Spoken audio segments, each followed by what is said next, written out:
Приватниците итно да ги зголемат платите, бара Сојузот на синдикати на Македонија. Оттаму велат дека приватниот сектор е двигател на економијата, но доколку сакаме економијата да расте, мора да се почитуваат и работниците.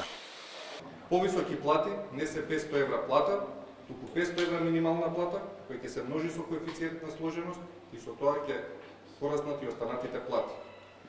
Во овие трудоинтензивни дејности од приватниот сектор не треба да има плати помали од 50 и 60 илјади денари. За ССМ е парадоксално што работодавачите се жалат дека на пазарот на труд нема квалификуван кадар, но газдите не сакаат да им ги зголемат платите на работниците кои веќе ги имаат.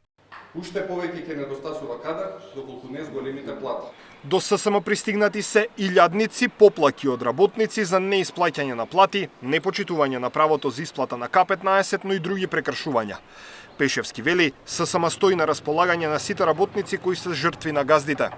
Оние народски кажано Г6 што ги прават газдите, тоа не се ни работодавачи, и исплаќаат плата во клик или исплаќаат плата договорена усно со некој работник, треба час поскоро да се охрабрат тие луѓе, да ги пријават тие неправилности и да се констатираат сите овие прекршување на право од работен однос и незаконско исплаќање на плата и до Државниот инспекторат за труд, зашто како ССМ стоиме на располагање да поднесуваме и кривични пријави. На 1 мај традиционално ССМ ќе протестира. Освен јавните службеници, синдикатот ги повика и работниците од приватниот сектор да се приклучат на протестниот марш.